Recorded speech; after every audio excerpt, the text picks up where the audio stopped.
not probably ask you about your cognitive health. I know you heard Pam, it took 5 years or whatever to get a diagnosis. What should people know when they go to their doctor? Yeah, that's a great question. What I want them to know, but it's hard to get that information to them, is how well their brain is responding to the things they're doing. They might be trying to sleep well. They might be having a wonderful diet. They may be exercising a lot. And in fact, that was a question that people were asking me all the time. I would give these talks about the effects of exercise on the brain and tell them all the studies and tell them about the hippocampus. And they would come up and ask me this devastating question, which was, just tell me the least amount of exercise I had to do. and it was devastating because I couldn't give them the answer. And so what I started working on was a startup company that would allow you to test your brain before and after exercise, to be able to tell whether the dance class was giving me a better mood than the brain and butt class that I took this morning before I was there. I'm sure they both did wonders for my brain. We're starting in senior living facilities because that's where the pain point is highest.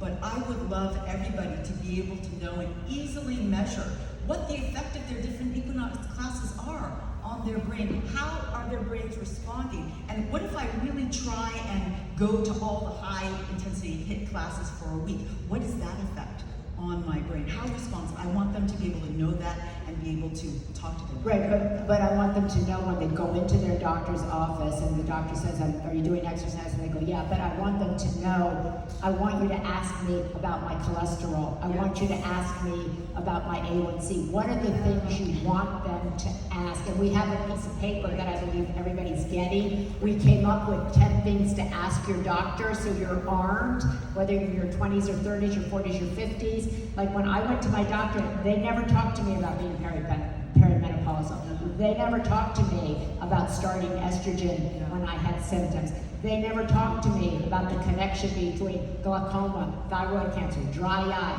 menopause, anxiety, depression. They didn't talk to me about what was normal for A1C or what was better. So what do people need to know so they can do better than I did? That's the point of this. Yeah. So I would say that you need to ask them to ask you about what levels of exercise you're doing for your age, for your hormonal level, how your sleep is doing. Sleep is so critical. What can they tell you about the level of sleep and whether you should be improving it with all the sleep hygiene things we know about? What is your diet? Ask me about my diet and how much fat and how much processed foods that I'm eating versus the vegetables and the fruits. And how much social connectedness am I getting? Am I depressed? Am I lonely? I don't think that gets asked in the doctor's office. So Josh, sleep is such a huge issue for people, and I've talked to a lot of people who are like, I'm on Ambien, I'm addicted to Ambien, or I'm trying all these other things. And we do know that people who have sleep apnea, that's a path to Alzheimer's, right? And so what can people do who are saying, I haven't met a person who isn't saying I'm not stressed or I'm not sleeping. So what should people know about that? Yeah, I think that we know that apnea and any challenge to our sleep increases our risk for cognitive problems and even Alzheimer's dementia later in life. And we usually start with pretty basic recommendations around what we call sleep hygiene.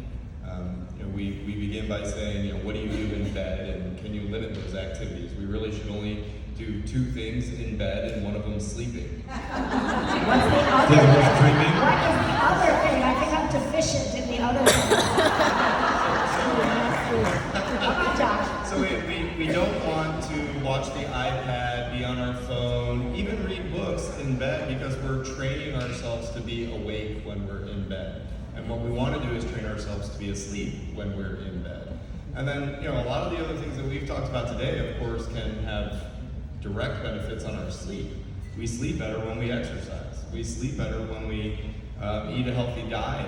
We should sadly avoid the nightcap, right? That's not a key to healthy sleep. It might make us drowsy, but it's not a key to a healthy good night's sleep. So we want to do everything we can to improve our sleep on our own by incorporating good sleep hygiene as much as we can. can, and we know that this matters. We know that when we're sleeping, and I think we'll see a Nobel Prize in the next 5 years for the discovery of something, a system by which when we're sleeping, we clean our brain. And we clean a lot of byproducts of metabolism, and we also clean the protein that accumulates in the plaques of Alzheimer's disease. And so this can be a direct impact on our risk for getting Alzheimer's disease. So that's really huge, what he just said. When you sleep, your brain cleans itself out. And putting away your devices. One of the other things coming out of that drill when we were talking yesterday with Jim, they were saying that the brain responds to a calm, clean environment. That was one of the first times I had kind of heard that, and he was saying that, when we talk a lot about decluttering, how we are living with our stuff, it's not only the Western diet, it's the Western lifestyle, is directly impacting our brain and our mental health. Can you talk a little bit about that? I think people think I found that super interesting. Think about that moment we all just shared a couple hours earlier. We took a deep breath together, right? And how in some ways that decluttered our mind. Suddenly we were present, we were here. And that needs to happen for all of us every day. We're in this hashtag too busy, right? How you doing? I'm too busy, you too, see you soon. Not sure when, can't keep up. And that's not good for our mental health, because our mental health revolves around us forming in connection. And we learn that basic example in medical school. It's structure equals function. So what's the structure of your human brain? It's one of connection. And when we're too cluttered in our lives, we're too busy, we're not fostering the most important connections, whether that's with your sleep, or with your movement, or with the people that you love, with your own self and your intention, with your food. And so the big problem with sort of too much clutter and too much is it feels that we've deprioritized what's most important, which is our brain health and our mental health. Like, that's you. That's like the best part of you. It's the most interesting part of you. And it's the part of you, as we heard, that uses the most of our food, that depends the most on our exercise. So it feels the busyness has gotten in the way of our brains, and I think it's time for us all to take our brains back. Do you think that's why we're seeing increased examples of depression, anxiety, young people reporting record numbers of these diseases? I think there are a bunch of reasons behind that. I think certainly there's that concern we all have that as we have a disconnected society, what does that mean? Because nothing keeps our brains healthy than our connections. I think that when we don't have a deeper kind of form of communication, I think that certainly increases things. I also think one of the reasons we're seeing an increase is that we're talking about it more. When you say you have depression or anxiety, there's that next step that we expect, that we want you to get help, and that there is lots of help to get. And so I think that's one of the other reasons that we're seeing increases, is that we're talking about it. And that's something that people disclose, and something people speak about in public in a way that I just, as a mental health clinician, I just think is wonderful. Because you ask me, that idea, what do you want to tell your doctor? I think you need to tell your doctor to look him or her in the eye and say that you really want to take great care of your brain. And the reaction that clinician has right in that moment is going to tell you whether you've got the right partner for that, or whether you need to find another physician. Because you want to be with somebody who's like, I get excited when people come in and they say, I want to build my mental health, I want to have a better brain, I want to have a better mood. I'm thrilled for that, because that's what we're here for. Jude? I might piggyback just because I think that's a great point, and we unfortunately hear stories all the time about people who are worried about their memory and worried about their cognition, and they struggle to find someone who can provide a diagnosis. So sometimes I think you have to go to your doctor with not taking no for an answer. I need to have a workup. I need to understand what's going on in my brain, and sometimes, unfortunately, it means finding a different doctor. We have a lot of people who come to us who have the same primary care physician for 40 years, and that may not be the best person to help them with their memory problems. And I am a true believer, firm advocate for early diagnosis of dementia, Alzheimer's disease, and memory problems. Even though we don't have the treatments we hope to someday soon have, because this is a challenging road that families are going down, and the most important thing of that early diagnosis is making a plan. And who is the best doctor to give you that support for your brain health? I mean, to paraphrase everything we've heard up here, someone who cares about your brain, I guess. I mean, there are numerous specialists who are equipped to do this, and many primary care docs can certainly do this we typically recommend you try to see a neurologist, a geriatric psychiatrist, or a geriatrician, but it's not exclusive to those subspecialties. I think that you want someone who has a little training, knows that this is a big issue, and wants to help you understand what's going on, fix something if it can be fixed, and start you down the road of planning if it's something that can't. So I asked you that, Roberta, because I was saying, you know, I need a better doctor. There's so many times, you know, I ask the doctor a question and they're like, you know, and I have access to the best doctors and really smart doctors to me. So I think that the other thing is that a lot of people will say to me, like, well, Alzheimer's doesn't run in my family, so I don't have to be concerned about it, right? I go, no, wrong. Or people say to me, like, I have Alzheimer's in my family, does that mean I'm gonna get it? And I go, no, it doesn't. So I think leaving people here with, like, you know, is their OBGYN the right doctor for them? How scared should they be? And what is one thing leaving here today that they can do or tell a friend? So it's interesting. We did a study a number of years ago that was was fascinating, and we asked the question, could we identify women at risk for developing Alzheimer's disease when they were still healthy? And what we found is that, you know, in a group of healthy women, there were actually 3 groups. Women who were metabolically, they had their metabolic glucose system under good control. And then there was another group of women who were at risk for cardiovascular disease. All these women were healthy. And there was another group of women who were at risk for type 2 diabetes. And what does that mean, at risk? It meant that they were not diagnosed. Everybody was in the healthy range. The problem is that they were on the wrong end of normal. Right? So What does that mean? So if their glucose, your fasting glucose is supposed to be low, it was on the high side. Their hemoglobin A1C, still in the normal range, high side. Triglycerides, high side. Right? The HDL, the good, the good lipid transporter, was on the low side. So it's all in the normal range. And so one of the things that I would encourage people to do is to get your blood chemistries, right? The actual report, and look at the normal range. And it's like, whoa. I'm high, low, and what that really means is that you're in transition from healthy to unhealthy.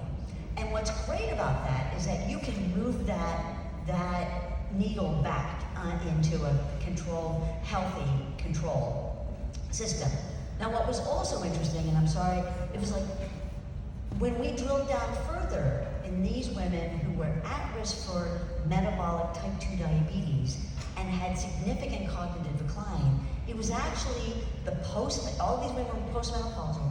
They were postmenopausal who were at risk for type 2 diabetes and carried the ApoE4 risk gene. And how many of you have heard of the ApoE4 gene? Right? So there's a gene that if you have that gene, about 25% of the population has that gene, you are at risk higher risk for developing Alzheimer's disease. But here's the rub, right? And those women had significant decline in their cognitive function. But that ApoE4 gene was in all of these different groups, in the 3 groups, equally distributed. So what that means is, you can't change being, female, chromosomally female. You can't change being postmenopausal. You can't change your age, and you can't change your ApoE genotype. But what you can change is your metabolic health, because that was the driver, combined with this Alzheimer's risk gene. So that only amplifies that this is not a foregone conclusion. Even if you have the risk gene, you can actually modify your risk through health. And the one last thing that I want to say is, you can't outsource taking care of you. You can't outsource it. It's up to you. So the idea of outsourcing, I think, for many people means they think their doctor knows more than they do. So when your doctor tells you, that your A1C is on the normal end, but it's high? What do you do? So part of that is, Or your blood pressure is, quote, normal, but it's high. yeah. So part of it is that you need to begin to think about what you're doing. And each of the panelists have been talking about what are you doing that's driving that to the high. Are you sleeping? Are you eating a high-fat diet that drives inflammation? That's the big problem with this McDonald's diet. I hate to call it the Western diet. I hope we're better than that. In the Western world, I know, but yeah, but it's the McDonald's diet. It's the McDonald's diet, and that is a driver of inflammation. It's a driver of inflammation, and so in part, I think we have to start looking at whoa, and coming back to Wendy's idea. I love the app. Imagine, we now have an app where we begin to have, for example, Wendy, Lisa, an app that says, do you really want to have those fries? What's it worth to you? And how well is it going to look on you? It's like, But what's it going to do for your brain? I think getting people out of thinking just about what it's going to look like on your thighs, but is it going to impact your brain? Well, let me just tell you, if it doesn't look good on your thighs, it doesn't look good on your brain. Just saying. Let me just go, and I know we have to wrap it up, but I think one of the big things, certainly out here in California, Drew, we hear a lot about is intermittent fasting, keto diet, and all of that. And that many people in the Alzheimer's space that I've interviewed are talking about intermittent fasting, but intermittent fasting for women looks different than intermittent fasting for men. Keto in men looks different from keto in women. I'm super confused, so I'm not quite sure. So what is the answer? Well, I want to invoke, instead of just talking, besides fat in the Western diet, the main issue is the sugar, the simple sugars. When you look at the top 10 foods calorically that Americans consume, they're high carbohydrate desserts, right? And so when we think about things like fasting, what's exciting about that is we're really starting to think about ways that we can feed the brain that's different. And I really encourage people to explore these ideas, right? This is a brain health expert. As we were chatting, he tells me he doesn't eat after 6:30 at night. He doesn't eat again until 8 because someone in the lab says autophagy, when the cells sort of clean themselves up, starts after a 16-hour fast. That's, to me, a really exciting application of new science. How does this... Is that good for 16 hours? I've heard is not good for women. Well, I think you can answer that more than I can, but I think the part of the issue is figuring out what works for you, in the sense that for some people, ketogenic diets are amazing. Your blood numbers look great. For other people, it's really not great. And it's this notion that you're hearing that you should know your numbers, right, from your B12 level to your hemoglobin A1C, because there are biomarkers that you can check that everyone should know, not in their 50s, in their 20s. I know I have the ApoE4 gene. I just know it, known it for years. That motivates me and influences my choices. Right? It makes it really easy to make the right choice because I want to take care of my brain. And so I think that the idea is really people working on this personalized notion of what works for you, what's sustainable for you, from your budget to your time to your motivation. And that's in some ways the secret sauce, is something that you can activate in your own life to eat more whole foods in the pattern that works for you. Josh, can you just expand on that intermittent fasting? Because we're hearing, I've interviewed people who say you should fast a whole day, and that's the secret to not getting Alzheimer's. So, I admit to being skeptical when I first started reading these studies. I thought if you get people to stop eating Taco Bell at midnight, it's good for them. Eureka. But the basic science has really been pretty compelling at this point, that every cell in our body has a clock. Our brain has a clock, it's reset by the sun. Every cell in our body has a clock, and it's reset by when we eat. And evolution has produced our current physiology, and maybe the ability to eat complex carbohydrates any time of the day is not good for us. Ultimately, we need to do studies in humans to really know whether these things can actually prevent Alzheimer's disease or any other health outcome. And I think that the science is coming fast and furious on intermittent fasting, ketogenic diets, other dietary habits, much easier dietary approaches like the Mediterranean diet, the DASH diet, and there are even now some clinical trials to see whether these things can meaningfully reduce risk for Alzheimer's disease. We don't have all the results yet, but this is an area of active study, and I think it holds great promise. So I think I'm hopeful that you all learned something. I'm hopeful that you will take advantage of these extraordinary professionals who are here. And I think that while you may be reading, this trial has failed and this thing is hopeless, you take away from this today that there's a lot of hope and there are a lot of things you can do starting today. That you're in charge of your own health, you're in charge of the health of people around you, to pay attention if you have parents or loved ones that might be exhibiting signs. You know, we're all able to be, reporters. We're all able to be caregivers. We're all going to be called forth in this disease. I wish I could tell you you're not, but it knows no boundaries. It's twice as likely in people of African American, Latina descent. Your companies can adjust the food that they give you. And many of the people come up to me also who have made the difficult decision to put